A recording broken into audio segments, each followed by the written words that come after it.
Good evening, everyone. This is a meeting of the Board of Selectmen. Today is June 30th, 2020. I call this meeting to order. Is there a motion to approve the consent agenda as presented? So moved. Second. All those in favor? Aye. Aye. Aye. I'd like to take a moment to congratulate Selectman Wona and welcome him back to the board. Selectman Gasper, Selectman DeRoche, thank you. And just to the residents of Acushnet, I just want to say I'm glad to be back. When I decided to pull papers in February, I had every intention of doing a full-fledged campaign. And obviously with the challenges of COVID-19, I decided to suspend that campaign. And I felt a real void as the election day was coming closer. One of the things I've always enjoyed during my time serving the public was engaging people, talking to residents, getting a feel for where they are on the issues. And so with that, I look forward to joining you. I've watched the work that you've done over the last several years, and I'm really, really impressed with how you've handled a lot of the issues, such as PJ Keating, the transition from town administrator and hiring Julie. Had an opportunity to meet with her today, and I'm really impressed with what we have in place. And I think working with you, we can provide a great product for the residents. And my pledge to you, gentlemen, is although I had served previously for 18 years, I want to be the guy that looks at things not the way he used to do them, but the way he could have done them better. So with that, Mr. Gasper and Mr. DeRoche, I look forward to working with you. Thank you, Selectman Wona. Yeah, very good, David. Nice. Congratulations on your victory, and be a pleasure working with you over the next couple of years. Great, thank you. We made a motion to approve the consent agenda as presented. Is that correct, Ellen? That Yes. is correct. Mm-hmm. Okay. The first order of business that we have, gentlemen, is the reorganization of the Board of Selectmen, and that's usually followed up after the election. It's to name a new chairman of the board. I've taken this opportunity to open this meeting up. That doesn't mean that I consider myself the next chairman of the Board of Selectmen, so it's up for grabs. Is there any motions? Mr. Gaspar, I make a motion to elect Selectman Kevin A. Gaspar, chairman of the Board of Selectmen. I'll second that. All those in favor? Aye. Aye. Thank you very much, gentlemen. I appreciate the confidence. And the first order of business we have under new business is the Acushnet Elementary School roof replacement MSBA update. We are joined by, I believe, Miss Paula Bailey, Miss Kristen Flynn, Steve Brown, which is the owner project manager for the feasibility study, and I believe it's Nora Shell. Yes. And I don't know the other guy's initials there, so if he wants to formally introduce himself when he comes into the conversation, that would be great. I believe it's Rick is his first name. Rick Ames, for the record. Thank you, Rick. So I'll turn it over to either Steve Brown or to you, Rick, whichever one wants to take it, and do allotting about 30 minutes presentation to update the board on where we're at. I believe this is just a feasibility study that we have conducted for the conditions of the roof on the Acushnet Elementary School. Last time the board has been updated or even briefed on the need for the Acushnet Elementary School roof was back in, I think it was December 2018. So this is all new to myself, Selectman DeRoche, and Mr. Wona. So I'll turn it over to one of you. Thank you. Sure. This is Steve Brown with Arcadis. Joining me also is Rich Sitnick is on the phone and available as well. As I mentioned, we're from Arcadis. We were hired and selected by the Mass School Building Authority to serve as your owner's project manager.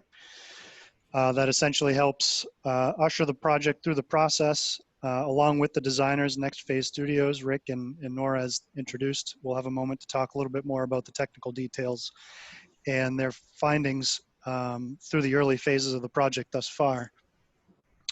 And just to back up a little bit, so we were selected by the MSBA, and currently, well, it's not technically called the feasibility study, it's essentially serving as such, and we're marching towards a deliverable to the MSBA of a project, a roof replacement project, including full detailed scope, schedule, and budget. For their vote of confidence to usher the project forward, that would be the schematic design package and submittal. Conditional on their approval, it would kind of go back to the town of Acushnet and the voters to approve the financing for the project. And the project was accepted. A statement of interest was submitted by the town and then accepted by the MSBA to explore this roof replacement project. As I mentioned, Rick and Nora will get more into the technical details of what they found in the existing conditions, et cetera. But we're coming towards the end of that schematic design package and getting pretty close to submitting to the MSBA for their consideration at their August 26th board meeting. And that's their, well, we have a submittal deadline coming up in a week or so. It's essentially it's a review of the project and our findings. And as I mentioned, a total scope, quality, budget, and schedule for the project should it get voted by the town to move forward. And so I will turn it over to Rick and/or Nora to go over their technical findings, and then I'll hopefully try to summarize where we go from here as it stands today. Thank you. Thank you, Steve. Yeah, I will quickly summarize what we found during our survey, and then also review the recommendations we have with our current cost estimate. So we did complete a very full survey of the existing roof to understand the conditions. We found through exploratory testing, which was completed at multiple test pits at various locations, and hazardous material testing, that the roof was actually made up of two systems. The first of which was an asphalt roof, which was placed over the roof structure that was found to be a poured gypsum. And then the second had rigid insulation placed over this layer with the second asphalt membrane placed on top. Our exploratory testing showed that overall the structural gypsum and the roof insulation was dry and in good condition. We did find one area where the insulation was wet, and this was an area that had been noted by maintenance to be leaking periodically and had been previously patched but was unsuccessful in fixing the issue. And our hazardous testing showed that the bottom asphalt roof layer contained asbestos. So based on these findings, we generated recommendations for replacement. We recommend removing the top asphalt layer and leaving the insulation in place that's already been put. The intent with this approach was to protect the existing gypsum by leaving the original asphalt roof membrane there, because gypsum is highly susceptible to water. So by keeping that asphalt membrane in place, we can protect it during construction. The second reason was we would eliminate the cost for remediation of that asphalt layer because we would just be placing the new roof on top. We can also save on material costs because we would be keeping the insulation that's already been put in place and just adding what's required to meet the current stretch energy code. For the one area that we did find, there was some roof leaks. We would make sure that the structure was intact and we would have the appropriate detailing to ensure that the new roof would have the appropriate tie downs to be structurally sound. Then, as I mentioned, we would put a new layer of insulation on top of the existing to bring it into stretch energy code compliance, and apply the new EPDM roof membrane on top of that. We would replace flashing and trim as needed along the edges and interior perimeter of the roof. And then we would obviously coordinate all the existing equipment with the additional insulation we're adding to the roof. So disconnecting, raising, adding new blocking. In our estimate, we work to include costs for unknown conditions so that it could be limited during construction. This would include through wall flashing that might be there, additional repairs to drains that's unaccounted for because they're internal, or removal and replacement of some fascia that we schedule to remain but would require a replacement. during construction. So all of these findings are documented in a full report in more detail, but we just wanted to cover briefly, what was found and why we made the recommendations we did for the roof. So that brings us to the cost estimate. So based on our extensive testing, we feel we have a good understanding of the current conditions of the roof and have a strong estimate in place. The current cost estimate is at roughly $1.9 million for the replacement. This is $28.67 per square foot, which is in keeping with other projects we've compared of similar scope, which are running between $25 to $30 per square foot. And this total estimate includes both the hard costs of construction, but also design contingency, general conditions and requirements, permits and fees, the GC overhead and profit, and escalation. So I don't know if, Rick, you have anything else you'd like to add, or Steve, if you'd like to add anything. Well, I just want to say that that's like 3 months worth of work compressed into 6 minutes. So a lot there. We haven't authorized to release the report and drawings, which we've given a link to the town so people can start to review that material at their leisure. I think that, I think you should see the estimate and see the report. It's pretty extensive. The pieces of the roof that aren't simple, which are sort of what are probably moving us slightly above the median dollar per square foot in construction, we know we're going to need to do a little bit of remediation of the gypsum structure, which is a technical issue that we can go on and on with later at another point, but we feel we've adequately addressed it. But it was a bit of a surprise to understand the construction system. It's definitely a period piece as far as something that happened for about an 8-year period in the 70s. The other piece, there's where the vertical walls of masonry go above the roof, and that flashing has to be reworked when the insulation comes up. That's a somewhat complicated detail. And there's a few pieces, the antenna and the main stack, which are not, they're not extraordinary, but they're not part of a go fast straight roof. But we have to keep this antenna operational in pieces. So, I think people should look at the report. It's pretty comprehensive, and I think people should know that that where we have landed is very much I don't know your preference between Florida GMC, but this is not a catalog set of recommendations. It's to meet the stretch code. It's to give you another 30, 40-year roof, but it's a realistic analysis and budget. And with that, Steve, I'll turn it back to you. Sure, thanks. As you mentioned, it's been quite a bit of work condensed in a short amount of time, and obviously we want to get to your questions should you have any.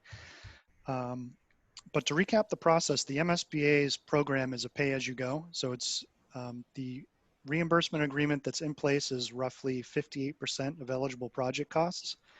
So the MSBA, in addition to partnering with towns that are the most needy and have projects that are due for replacement or repair, is also an investment partner. And so they're partially the funding mechanism to help fund and pay for this 30-year roof.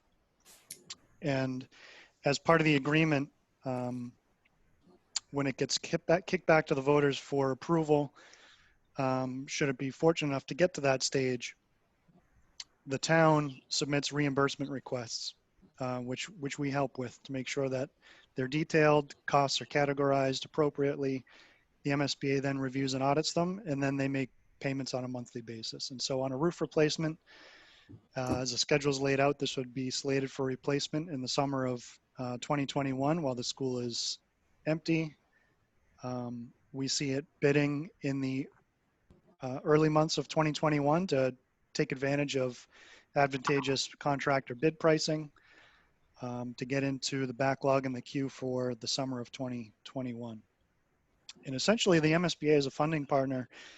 Their source of of money is 1% of the state sales tax. So residents of Acushnet and towns all over the Commonwealth are currently paying into this fund. And so the MSBA does their due diligence to find towns that submit statements of interest, like the town of Acushnet so far, to partner with the most needy towns. And so they've already identified Acushnet's elementary school roof as one of the most needy accelerated repair projects that were part of that SOI pool last year. So I know you have questions, Rich.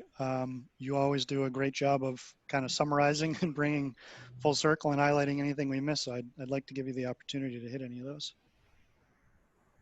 Thanks, Steve. I think that you and Rick covered it, and I'll let it go to questions. I think we can probably pick up any lingering concerns there. Okay, great. May I, Mr. Chairman, I have a question. Selectman DeRoche? I don't know which gentleman or Nora, if I should direct it to, but Nora did mention that the cost was $1.9 million. And one of my questions is, are there any additional costs we should be looking at on top of this?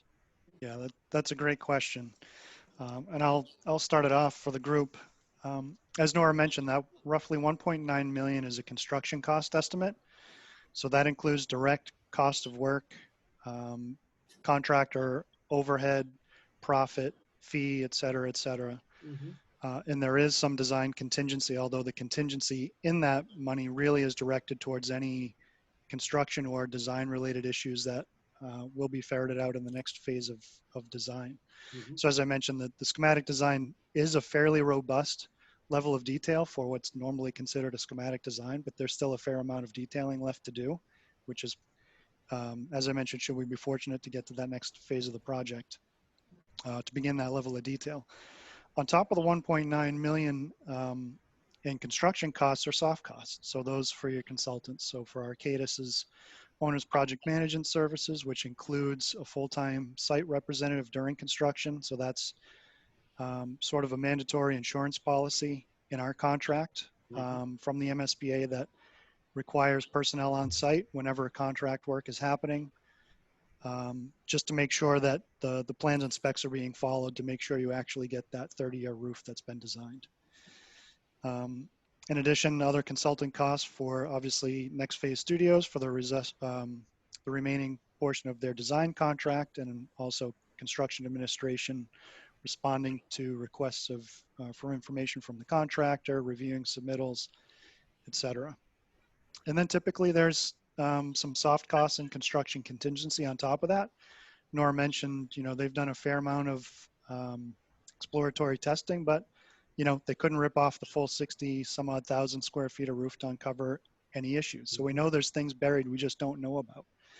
And so we know we want to be responsible in determining what's a fair amount to carry as a contingency. And we're in the process of identifying that.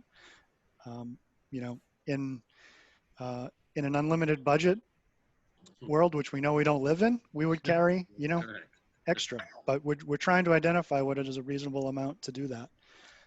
So when you package all those costs up, miscellaneous costs for mailing, moving, printing of sets that might be required during the bidding process, we know we're probably somewhere in the $2.5 to $3 million range. And so we're trying to do the best we can to identify all those and make sure we're not doing it in a vacuum. So we want the town of Acushnet to be part of that process. It's just, we got the construction estimate,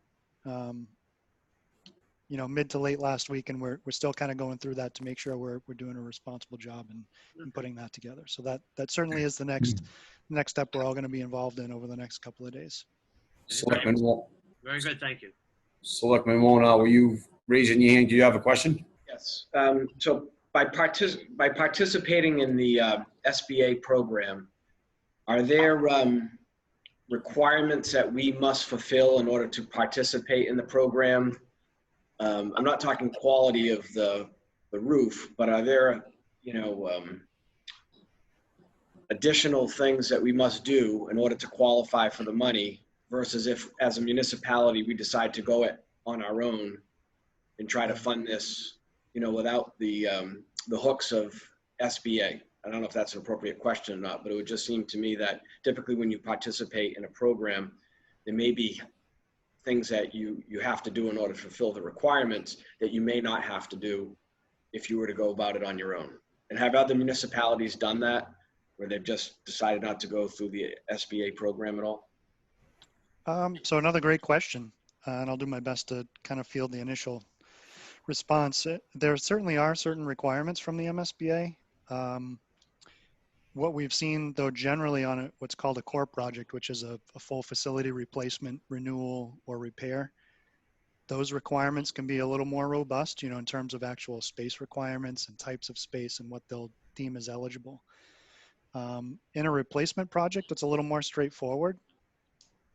Though there is, you mentioned not necessarily quality, but there is a requirement to make sure that the quality is there for at least a 30-year roof or somewhere in those lines. It's actually in the vote and in the statute. Rick, as you went through some of the schematic design submittal, from a technical basis, did you find anything? And, my last takeaway is I don't know that there is a ton there, but what is there is generally pretty easy to meet. And for, a roughly 60% reimbursement, that it seems like there's real value there. So Rick, I'll let you address the technical issues. As far as, the technical issues, our experience with the accelerated program is there's very, very few, once it's running, it's a very straightforward, almost expedited for public procurement. I can't speak authoritatively to the funding, funding requirements. I really do need to defer to the OPM on that, but specific, there's going to be some hazmat paperwork and things that don't involve any costs. But I don't think there's any additional technical pieces that the town would either expect much work or any cost to. I'm just concerned about getting into an arrangement that becomes over prescriptive.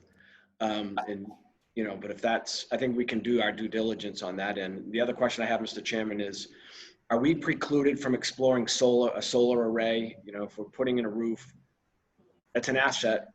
It's, space that could be utilized. I'm not saying that we have to go down that road. Obviously, the school department owns the building, but, would we be precluded from solar on the roof as part of the MSBA program? Just a question. You are not precluded in any way.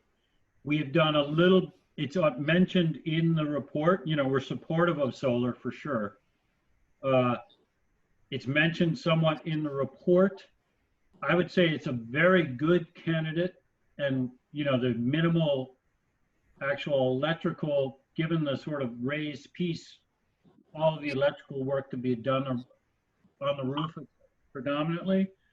I think the big concern for anyone is as I said, this is I say it cheerfully, an optimized structural system, meaning it was from a period where they designed it to do what it needed to do and not a ton more. And because it's a bit of a quirky hybrid system, it's not something, would need to have some engineering to validate that it could take the 3 to 4 or 5 pounds that a solar would include. We're not in a place to do that analysis as part of this, but I think, we did mention it as, what would be required to make it solar ready, and really that structural engineering report would be the only piece from our part, because a ballasted system would be accessible and perform well on this roof. Thank you. That's all I have. Thank you, Mr. Wona. Rick, if I could take a moment to maybe ask Selectman Wona's question maybe a little bit differently, and I think I'm getting what Selectman Wona was alluding to. So we're going down this path, and where you have to do your job, the owner project manager's job, is to make sure that things are in line with what the MSBA expects when you're doing a roof replacement / repair. I think the question's a great question by Selectman Wonar is we're looking at possibly $2.5 to $3 million project cost this route. And I know that it's 57% reimbursed by MSBA, but maybe a different way to ask the question is there a different way to put a new roof on the Acushnet Elementary School and cost a substantial amount of money less than what we're looking at this way? Steve, you want to take it, or I'll? Yeah, I think Rick, you had mentioned, it's a Cadillac roof. The system. This is a pretty straightforward, a quality 30-year roof with a good insulation system that I definitely guarantee you is going to reduce your heating bills. But as soon as we get into the realm of public procurement, where it's going through public procurement independent of the MSBA program, I think you're going to find it very, very difficult to beat these pricing. I mean, these are industry numbers. We press them to find other, comparative projects, roof systems. If it were private sector and people could move a little more nimbly, I think you could beat the price. But that's just not, I think in the public sector, whether you could reduce a little bit of cost from the MSBA protocols, probably. Would that offset the cost of the reimbursement? In my assessment, not even close. Correct.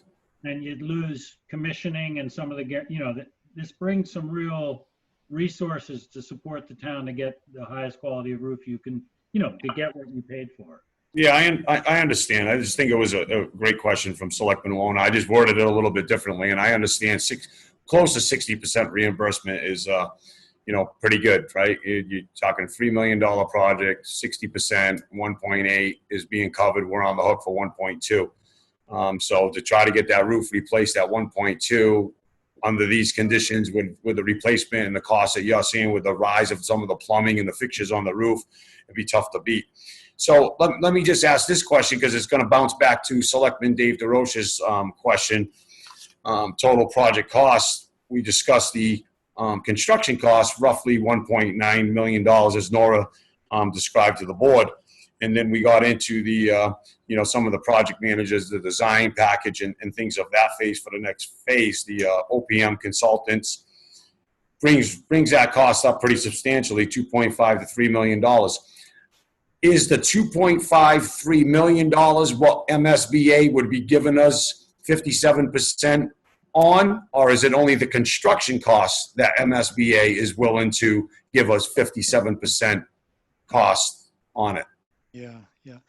It's a question we often get from towns and districts because the MSBA's policy is convoluted. It's written by lawyers. It's pretty complicated in terms of what can be reimbursed. And so part of our responsibility is just to help you maximize the reimbursement potential of a project. And so they'll be the first to tell you that while the reimbursement rate is quoted and agreed upon, it's on eligible costs. And so that's where on construction, it's pretty straightforward, especially for a roof replacement project. It's most, if not all, eligible for reimbursement. On the soft costs, professional fees and miscellaneous costs, that sort of thing, there are caps to some of those costs. Eligible soft costs are capped at 20% of the construction cost. So the MSBA says if you want to go out and hire extra designers or not extra designers, but if you want to chalk the budget full of extra soft costs for depending on what's needed, that's fine. That's up to the owner's discretion, but the MSBA limits that from a fairness perspective at 20%. And so that's not saying the MSBA is in a position that they feel that 20% of construction is a fair and reasonable amount for soft costs. It's just that's where their limit is set for reimbursement. And so it's a pretty good judgment of where it tends to be. But that's just one instance where MSBA's participation is on eligible costs and where, a quick explanation of what is eligible and what's not. And like I said, on a roof replacement, accelerated repair project, it's pretty straightforward.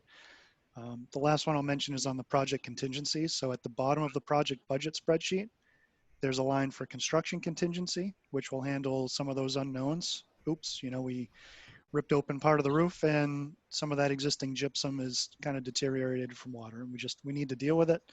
So that's what the construction contingency is for, unknowns and errors, omissions, that sort of thing. And the second contingency is a soft cost or owner's contingency. In the event that you somehow discovered additional hazardous materials, we know it needs to be abated. One of the requirements is to have somebody on site to monitor that abatement to make sure it's being done by federal and state guidelines. And so that's an instance where you'd say, well, we were only carrying so much money in the budget for hazmat monitoring during construction, but we do have some money in the soft cost contingency to help cover that shortfall.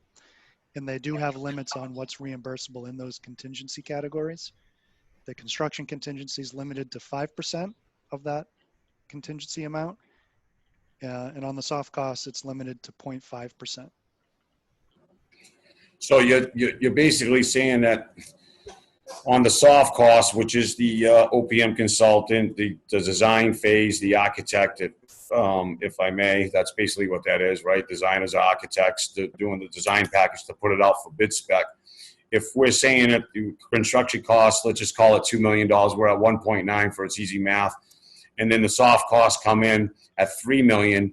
You're saying that MSBA, the maximum cap that MSBA would be willing to do is 20% of the additional 1 million soft costs. Is that correct? I don't know if I'm following. I'm sorry, Rich, did you... Yeah, Kevin, let me see if I can answer it for you, Mr. Chairman. I think that what you're asking is, is there any costs that wouldn't be reimbursed by MSBA?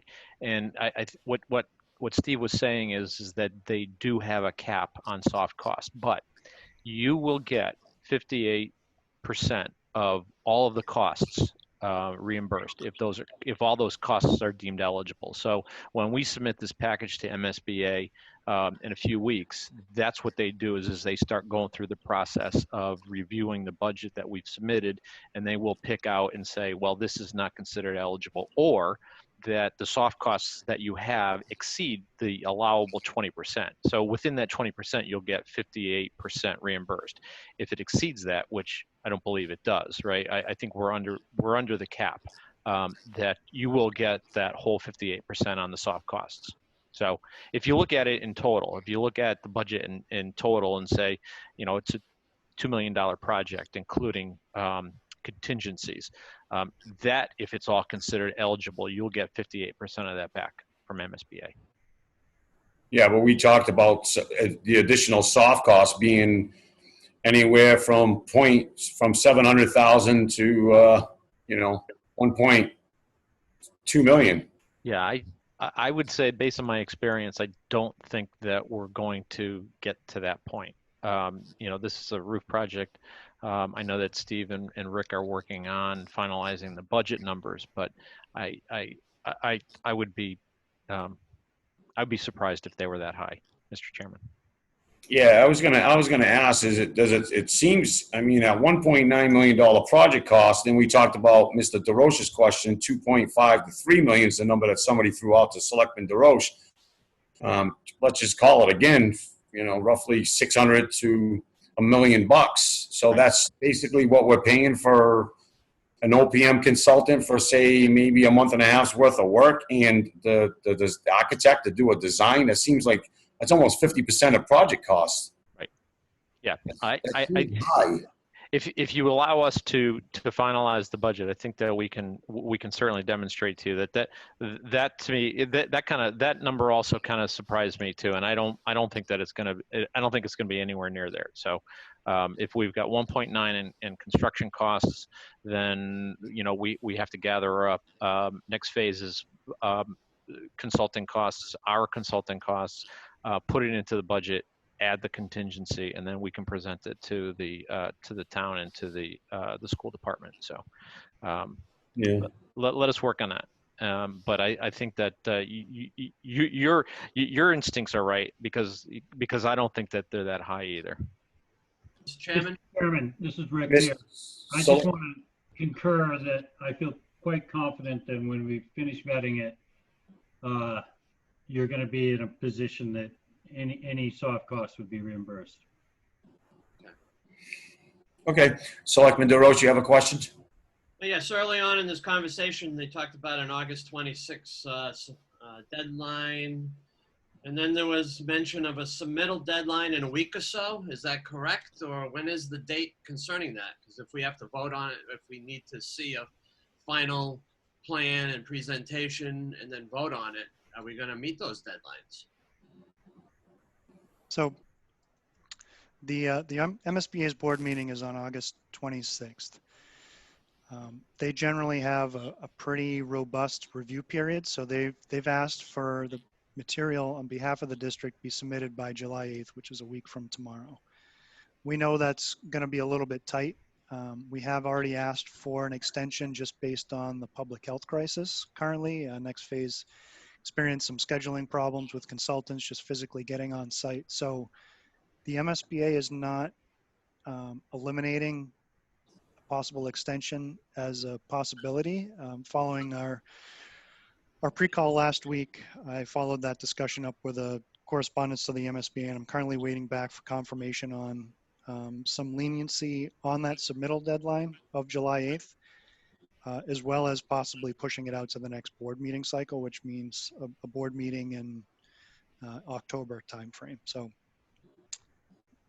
as I mentioned, when we laid out the schedule, the construction is slated for next summer. So there's, from an overall total project schedule perspective, there's a little bit of wiggle room. Although I do know the MSBA, they work in board cycles and fiscal cycles, and they've earmarked, we're going to be haggling around what the actual amount is, but they've earmarked a certain amount of that money that's in their pool, for this cycle. So I know while they're somewhat flexible, I don't have confirmation on what that relief will be at the time. So just so you folks know that I've had some conversations based on my past history with the police department. A debt exclusion, if that's what the board's going to be asked to do, and it looks like at the price of this project, the Board of Selectmen would have to ask taxpayers for a debt exclusion. And that requires a special election by a ballot and also a special town meeting to be placed on the warrant for approval. So it's a two-step process for the town, not a one-step process, being town meeting and an article question. So we're really being backed into a corner here. And I did allude to you folks that July 8th, a week after the 4th of July, I am not available. So July 8th, in my opinion, for me, at least for myself, is out to try to make that decision. And I asked you last Thursday to see about that extension to July 14th at our next Selectmen's meeting 2 weeks from now, so that the board would have some time to digest all of this, seeing how this is the first time the three of us have really been updated on this, other than a short meeting last Thursday that Ms. Hebert and I took the opportunity to contact you to get some information from you folks. I know it's been tough because of COVID, but this is probably something that we would have hoped to have done 3 or 4 months ago to prepare for a ballot question and a town meeting vote at this past election in the past town meeting. And for some reason that got a little hung up, and I know COVID did it, but this is, we're being pushed into a corner because of different delays. So it's going to be tough. July 14th is the earliest I'd be willing to take it up. We got a lot of information to read. I'm not so sure that you folks sent us over the package of information yet that we were asking for on the project costs and the breakdown of everything. So, I haven't seen it at least yet. And I think there's a lot in there to be digested, I'm sure, as you guys have been talking about. You just briefly hit on everything today. So I think the board needs, some decent amount of time before we go out and ask the taxpayers where, hey, we need $2.5 million to put a roof on a school. As much as we may need a roof, we've been doing some patching over the years. So it's, it's something for us to be considering and discussing behind the scenes with Ms. Hebert as individuals of the board. to try to get a consensus on how we're going to go about doing this. So, you know, I appreciate the 2 weeks. Hopefully we don't miss a deadline with the MSBA. It may end up resulting that the board decides that this is just not good timing at all to try to move this project forward at this point, and we have to wait until the spring of next year to do this in the normal form that we normally would, regular ballot question for the town's local elections, and in town meeting they're following, as long as it passes on the ballot. So there's a few hurdles here, especially being a presidential year. I've already spoken with the town clerk. She's had budget constraints. She's cut her budgets. She's got no money to do extra elections and extra town meetings. So that's something for the board to also have to discuss with Ms. Hebert, and how we can finagle that all around. And, you know, timing is just not great for the project. But how long, if the board decided this wasn't something they wanted to move forward with in the form that we're in right now, with the lack of information that we were presented, and we're going to try to digest a $2.5 million project in basically 2 weeks. The feasibility study that you performed, how long is that good for? In other words, if we had to wait until May of next year, 2021, is the feasibility study that you performed over the last several months, however long it took you to conclude these observations, is it still good? So on the general timeline, based on when we were brought on board, as much as we were kind of hoping to make your annual town meeting, there was, just based on the timeline and the activities stacking up, it seemed like there was little to no chance that was actually going to be a possibility. And essentially with the MSBA's August board meeting, what that does is that kicks off a 90-day time period. And so the allotment of, or which board meeting we're slotted to attend with the MSBA needs to be somewhat strategic from that perspective. So with the MSBA's vote of confidence, that at the board meeting, it kicks off a period for the town to secure funding or just confirm funding.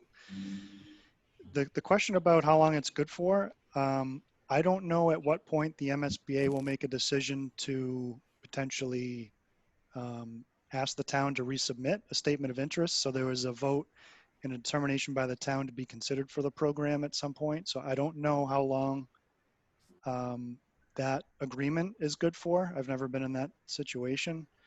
But I can say with a fair amount of confidence that if, given the timing of where we are today and vacation schedules, you know, a week to 2 weeks is not going to be a big problem for them. When we were faced with a submittal deadline a couple of months ago, they were willing to go there again. So I don't want to speak for them, and I want to get that decision, you know, so I can be confident directly from the source, but that's my initial takeaway. One thing, if we do kind of get kicked off into the next year, obviously we'd probably want to make sure that we're doing another estimate just to make sure our costs are good. As Rick mentioned, the cost estimate does have an escalation number, since the construction is not going to be until the summer of 2021. So there is some forecasting, but I think if it were to be shelved, you know, for that amount of time, that at the very minimum, we'd probably want to do another estimate. Sure. Just to make sure costs are in place, just because the schematic design vote just carries so much weight for the MSBA's process. They want to make sure that the scope, the schedule, and the budget is locked in, so that the town isn't in a position, you know, should the scope change at all, you know, that the budget changes and therefore have to you know, amend the ask from the voters for money, or the town for money to move forward with the project. And so it's a one-shot deal. So we want to make sure we get it right. I guess my question is, if the board decided on the 14th not to move forward with it for a number of reasons, including the time frame that we would have to do a ballot special election, and then after that, if it passes the ballot special election, then you need to schedule for a town meeting, special town meeting. I don't know if the time frame fits in, because this year we have a presidential election in November, and the town clerk is pretty wrapped up with things of that nature. So how we would pull these off these two events off from the town's perspective. I don't know if that's achievable yet. I have had some conversations with our town clerk, and she's a little skeptical. She said she would do whatever she could, but we'll have to see where we end up from that point. And I think it's important for the board members to recognize that we said that if we were to decline on the 14th, not to move forward because of the time schedule that we're being pinched under, we would be eligible to reapply next year to MSBA, and they would not hold that against us. Is that correct? I'm not sure. I don't really know. I don't know the ins and outs of their selection process and how they make considerations to move forward with the project. Chairman, I can answer that. They certainly wouldn't hold that against you, but I think you would have to go back into the queue to get placed back into the program. So the fact that you would say, look, we're not going to do it this year would not be a strike against you. And they would basically say, okay, that's fine. We're going to reallocate the money to another project. However, you'd have to reapply and then go through the process again. So it's not as though you get back into the line if you stepped out. You would have to, you have to reapply and then get admitted to the process. Sure. Yeah, that's a great way to put it. Yes, Mr. Chan. DeRoche? Mr. Chan, yes. In listening to the talk about the special vote, I believe we have a primary in September. There's senatorial races and the state rep is up for re-election and that sort of thing. So I believe that is in September. So there is the opportunity to present a ballot out there, prior to the November election. I mean, you can check on the dates. I could talk to Pam. I haven't had the availability to talk to the town clerk, but I do believe that there is a primary election on the ballot. And then for the design team, I know this is a real basic question. I'm going to throw it out there. How long can that roof last? Like, say a budget this year gets decimated by the COVID-19. We don't get the money we were expecting from the state. We got cutbacks here everywhere going on, and it's just like, hey, we can't afford this. How long is do you have a consideration? 3, 5 years? Keep patching it, get more buckets. What would be a way to move forward from there? I think this is Rick, next phase.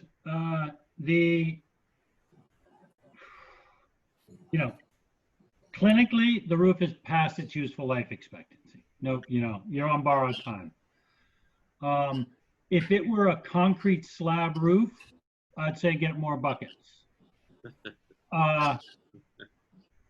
This gypsum system, just really briefly, it's a light bar joist, and then they put a insulated form panel, and then they poured 3 inches of a very lightweight gypsum slab over it that's reinforced. This gypsum, if it gets wet for any length of time, turns to mush. Mm-hmm. And this is why they stopped using this system. And probably why the second roof went on pretty quickly after the first original install.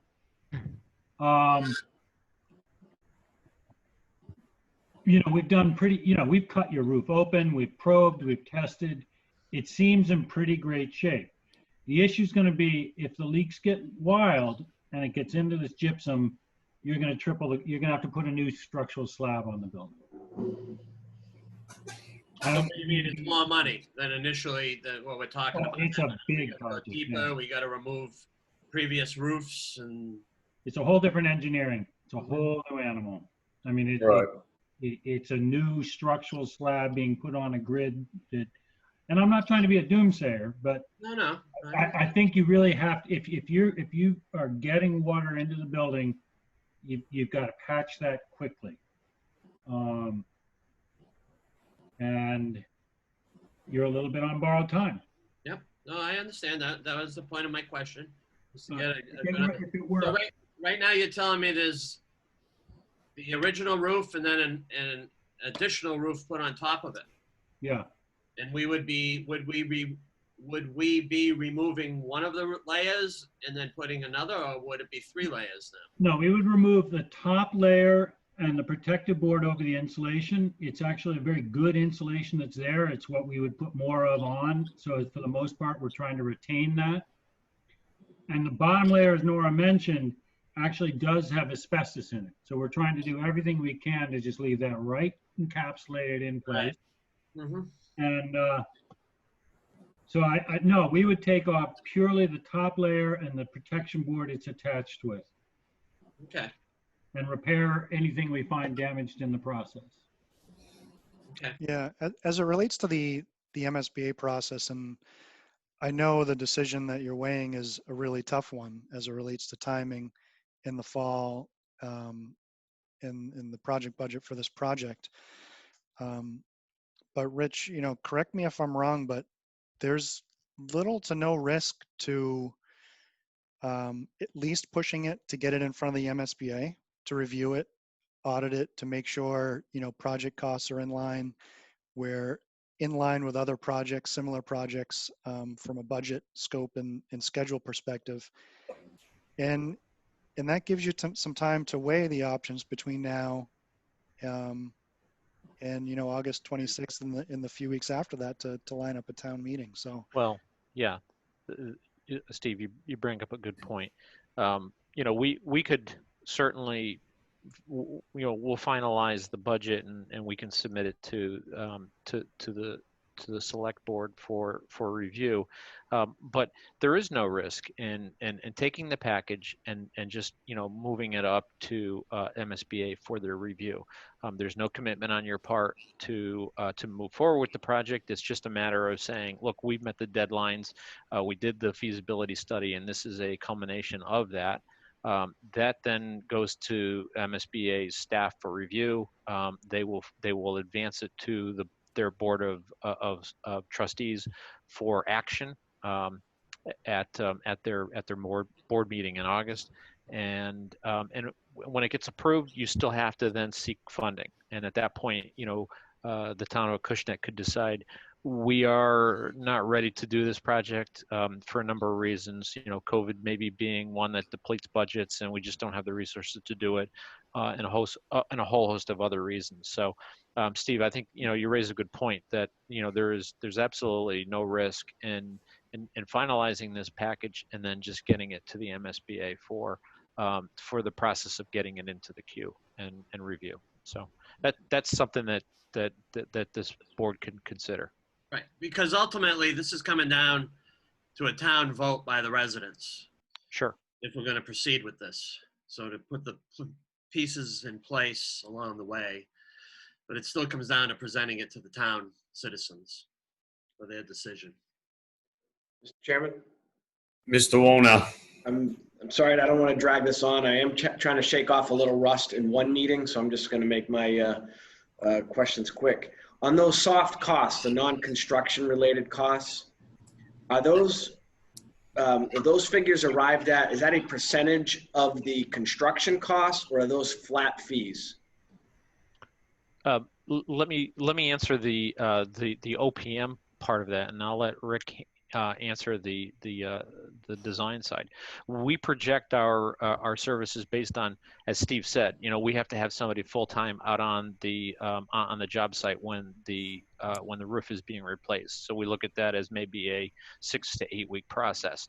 And so we'll project out what the cost of having a person out there for that amount of time. And then of course there's closeout, prior to closeout and prior to construction, there's going to be bidding. So, Steve's going to be busy putting, packages together with next phase. He'll have to do monthly reports for MSBA. So we project it on a flat cost basis. And of course that's at not to exceed, because if it doesn't get spent, it doesn't get billed. And just Mr. Chairman, just one last observation is Sure. that I think with a project of this magnitude, given the dynamics, we owe it to our residents, as we've done in the past, as you have done in the past, to be as creative as possible in the funding mechanism. And, that's looking at various sources of money. I just don't think we could go right to the taxpayer and say, you go vote for this and you pay for this whole thing in the form of a tax increase. if there's stabilization, if there's free cash. I don't know what the school department has in the way of capital, a capital account for things such as this. But I think if we look at ways to pull together the funding pie and try to defray the cost of the taxpayer, that should be our goal. However we get there, I don't know if it's looking at solar array and using green community money, whatever that may be. But I just think we have to be as, not just take the path of least resistance, which is go to the voter. We got to be as creative as possible to present to them that they are the last option in funding this. That's my suggestion and observation. Yeah, Selectman Warner, I couldn't agree with you more. Ms. Hebert and I have already behind the scenes been working some numbers in all the possibilities, and that's why I like to have some time for the board to be able to give us some time to digest this, know what the numbers are, see what the actual numbers are coming in. We'll do it based on some preliminary numbers that we got tonight, and then put our minds together as Board of Selectmen members and bring those ideas to Ms. Hebert and start running some numbers and putting some different things in place to say, this is what we're looking at doing, this is what we're looking at doing, and perhaps either we bring a small amount in a debt exclusion or no amount. We don't know that yet. We'll plan that out over the next 2 weeks when it comes for this board to make a decision on how we move forward. And if we move forward, I don't know where we're at yet until we digest everything that this company's sending over as a package. So, gentlemen, we've given you a little bit better than 30 minutes, and we appreciate your time. I don't know if anybody else has any other questions for the OPMs or the designer while we have them, but Mr. Chairman, may I comment? Ms. Bailey, sure, absolutely. I seen you come up. Thank you. I just want to say how much I appreciate you being open to coming up with some creative solutions for this issue. As you know, the roof is 49 years old, and we are definitely advocating for that partial roof replacement. And I just want to let the Board of Selectmen know that in the past 2 years, we've spent over $17,000, nearly $18,000 with roof repairs, and less this past year because we had a mild winter. But we've had situations where we've literally had buckets catching the water. So, we're hoping that we can come up with some creative solutions to this issue. And I know that a lot of people have done a lot of work to get this project going. So I appreciate everyone's, keeping an open mind and coming up with the creativity that's needed to fund this project. Yeah, absolutely.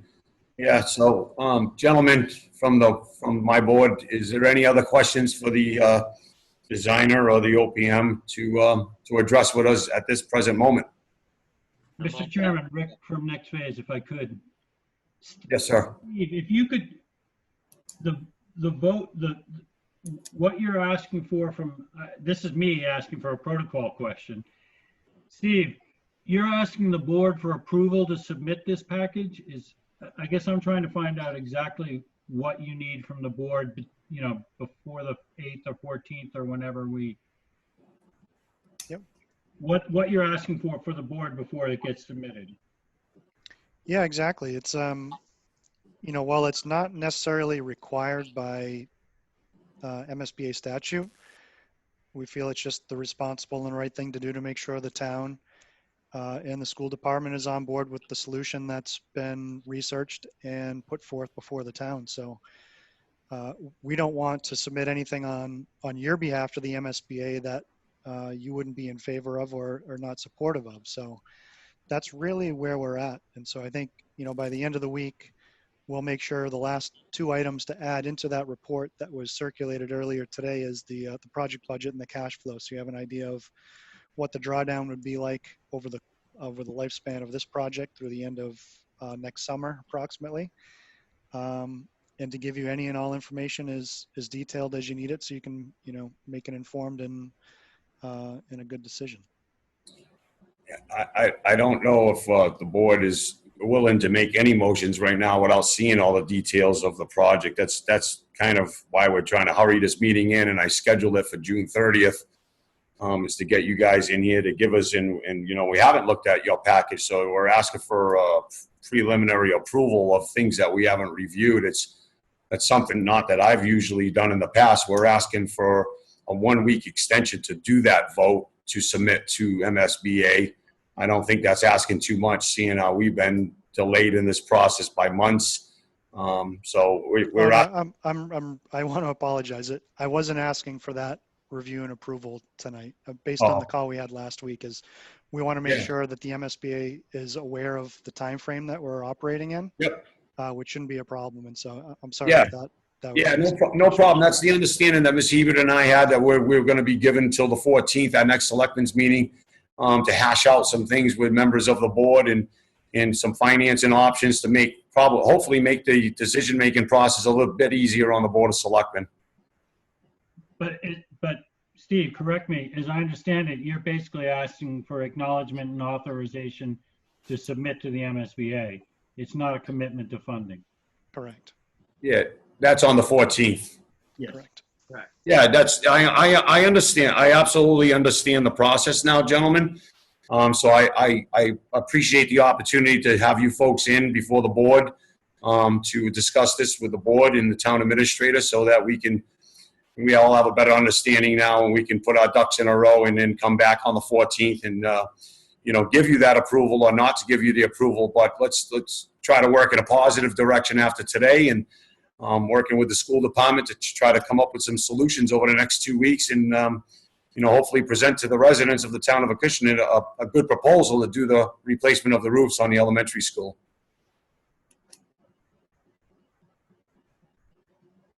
All right. Very good.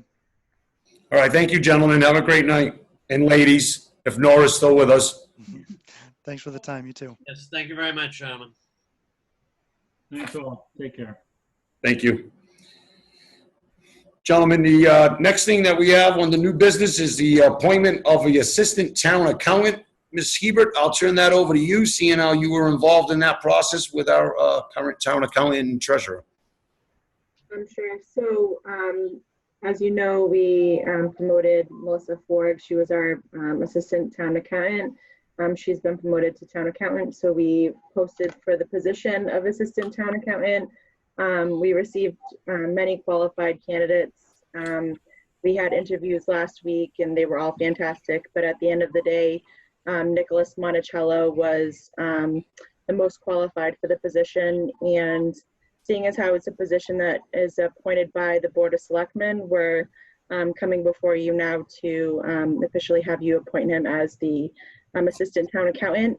And just as we did last week, this is also a wage and classification position. So the grade is already established as grade 10. And I'd be suggesting that you vote on the step, which again, seeing as how he would be a new employee, I would suggest step 1. Okay, thank you. Yeah. So, gentlemen, Nick Monticello is a Acushnet resident, so I am proud that we went in that direction, and we're getting some of our town residents reestablished in our town hall jobs. It's always a great thing when we can hire one of our residents. So I'll entertain a motion to appoint Nick Monticello as the assistant town accountant at a grade 10, step 1. Is there a motion? So moved. Second. All those in favor? Aye.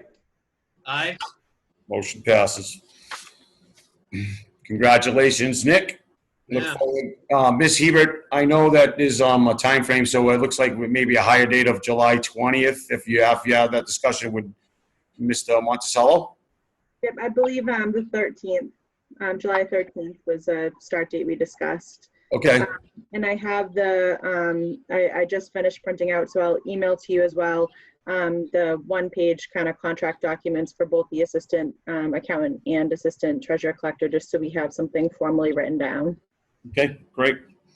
Just one quick comment. Are we going to find a replacement for Nick on Tuesday nights now? We will continue to use Nick on our cable advisory committee and on the cable end of things, because he's taken such a lead in that position. We can't afford to lose him immediately. So I've had a conversation with Nick that if the town offered him the job, he'd be more than happy to stay on board and do some training there as well, to any new individual we may choose, or just stay in that role for whatever period of time the board deems necessary. So, it's a great thing for the town of Acushnet, and I think it's a great thing for the young gentleman that we just hired, Nick Monticello.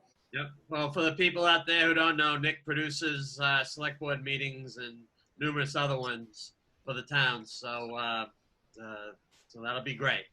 All right. Thank you, Mr. Chairman. You're welcome. And the next thing on the agenda, we have a cable expense approval in the amount of $3,500. It's for a new transmitter to replace the old transmitter. That's the reason why we can't go out live anymore, because that transmitter has actually died. Just so Selectman Wona is aware, we've been doing some upgrade to our cable equipment to bring it into the 21st century from, the 10th century. We've done a really good job. Nick's been introducing a lot of that new equipment along with some of our other cable operators. So we have an old transmitter that died out, and that's why we can't go live anymore. So this is just to replace the old transmitter with a new transmitter, and it'll provide some new functionality, and hopefully we won't have the problems that we have. So is there a motion to approve $3,500 to replace the old transmitter? Mr. Chairman, I make a motion to approve the $3,470 to purchase and install the new transmitter in Town Hall. Second. All those in favor? Aye.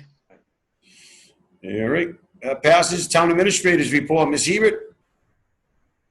So I just have the planning board and for Selectman Warner, we've been, the Board of Selectmen have been reviewing all public meeting requests from different boards. As we've been living through this kind of COVID era, we've allowed public hearings as long as they are not controversial, where we fear that the number of people attending would be too much for the location. Right now, all of the public hearings are being held at the school where the town meeting was held. It has a capacity of about 85 people with the social distancing spacing. So tonight I have the planning board. They have asked for a public hearing on July 23rd. There are 4 items on their agenda that they're proposing.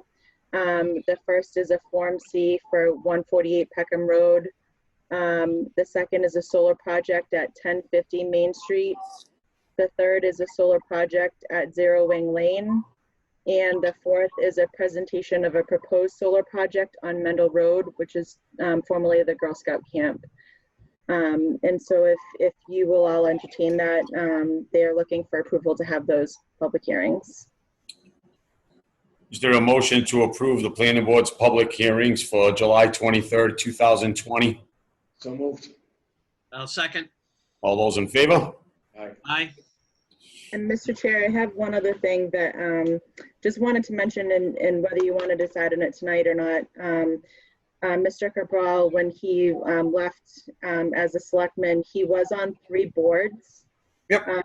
One of the boards, he was on the Energy Committee, he was on the Soil Conservation Board, and he was on the CERTA. He was a CERTA representative. And so we will need to fill in those boards with another Board of Selectmen member. And again, if you want to think about it and anyone wants to volunteer, I just wanted to bring it up so we could eventually fill that in. Sure. So I guess, Ms. Hebert, I do want to remind you also, and I'm thankful that you just mentioned those 3 appointments that need to be filled from the previous select board member. But we also need to make appointments to the Finance Committee because town meeting is now over. So we had some appointments that can't be made until after town meeting. So if we can look at that list of appointments, I believe there may be 1 or 2 of those individuals, maybe even 3 of those individuals. And if we contact them to see if they're still interested in their reappointment, it's something that we've done in the past. So if we could do that and put that on the next agenda as well, that would be great. And the select board, Mr. DeRoche, go ahead. Yes, Mr. Chairman, I'd just like to clarify that in my first year as on the select board, I was appointed to the CERTA representation, and I would, be okay with continuing that. Okay, great.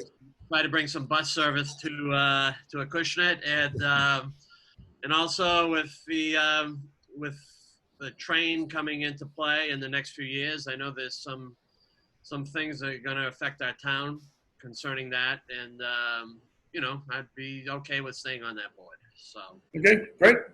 So And I'd be happy to do the Energy Committee. I'm sorry, was it? Okay. And I'd be happy to do the Energy Committee. That's something I had done in the past, and I feel like I could have a contribution there if you guys would. Absolutely. Selectman Wona was heavily involved with the Energy Committee. And And that leaves the soil board left up for grabs. So, I mean, I'll leave it open. I'm not going to sit there and put my name in the hat in case one of you two gentlemen want to. However, I would be interested in going on to the soil board. So, but if either one of you two gentlemen want to do it, that's fine too. I have my hands full with the chairman's position now. I will do the soil board if neither one of you want to do it and you want to appoint me. We'll leave those appointments, Ms. Hebert, for the 14th to make those appointments. There's no sense of urgency to do that tonight. We already have a informal vote being taken place of, for lack of better words, some interest in those positions. So to formally make those appointments, that'll be on the agenda, as well as the FinCom, because the finance committee members cannot meet with those members that need to be appointed because technically they're no longer appointed. So I want to make sure that those finance committees members are contacted and they still show interest that want to be, because if not, when we make the appointments, whoever wants to be, we can make the announcement that there's openings on it. I think there might already be one opening. And gentlemen, is on the next, nothing else, Ms. Hebert, on town administrator? Yep, that's it. Thank you. So next week, Mr. Wona, what we did do is we put a little selectmen's announcement thing on the agendas in case the selectmen want to bring something up at a future meeting. I would like to discuss going live at our next meeting in the meeting room. And I think it's it looks a lot more professional. We can be a lot more professional getting things done, having people come in. We just need to be mindful of who we're bringing in, and if we have more than one or two guests, that they'll have to come in at separate times, and we can make that arrangement. But if it's all right with you two gentlemen, I'd like to go live, back to the old way and go live. Well, I have no problems with that recommendation. I feel we're at that position. As mentioned, the town hall is back to full hours. We'll have Tuesday nights there. It's okay on my part. Mr. Wona? I'm comfortable with that. Thank you. So, Ms. Hebert, our next meeting will be live in the meeting room. I know right now the Board of Health is actually meeting downstairs live, so I'm sure that the Board of Health agent won't have a problem with it, seeing how he's doing it right now. And Ms. Hebert, I think the other thing that the board needs to discuss on July 14th, and another item for the agenda that we need to put behind us also is come up with a plan for reopening town hall to the public. So I think July 14th, gentlemen, we should be discussing it, a reopening to the public right now. We just brought everybody back as of yesterday was the 29th. They came back full time to the normal town hall hours. So I think we need to have that discussion on if and how we're going to reopen to the public, and possibly present Ms. Hebert with some ideas or maybe some concerns prior to the meeting, so we can have that hopefully ironed out prior to the meeting and just take a vote. Very good. Any other selectmen's announcements? No, gentlemen, just FYI, again, I want to reiterate the warm welcome that I received today in Town Hall. Had a great opportunity to meet with Julie. She walked me around, introduced me to some of the new faces, and on Thursday morning, I'll be doing just a meet and greet with some of the employees, just to say hello to some old faces, but to introduce myself to some folks that I haven't met yet. So the blood's pumping. I'm pretty fired up, and I'm really excited to be here. So We're ready to go, Mr. Warner. We're ready to go. Hopefully, we make great strides this year. And again, congratulations and welcome back, David. Thank you. Look forward to working with you. Sorry, we did get a resignation from Michael St. Ange. Can you hear me? Okay. Yep. Yeah. From the finance committee. So finance committee. So Yeah. that's a thing that will be maybe put on next town selectmen's meeting. Right. Yes. Yeah, that's fine. We'll look at the appointments that need to be made, and if there was a resignation where the appointment isn't being made for this year, then we'll have to leave that opening and announce that opening and allow 30 days for letters of interest and things of that nature to come in. That's what I wanted to bring up. All right, excellent. Seeing no other business, I'll make the announcement that our next selectmen's meeting is Tuesday, July 14th, 2020 at 5 p.m. in the town hall meeting room. Okay, motion to adjourn. Great. Second. Okay. All those in favor? Aye.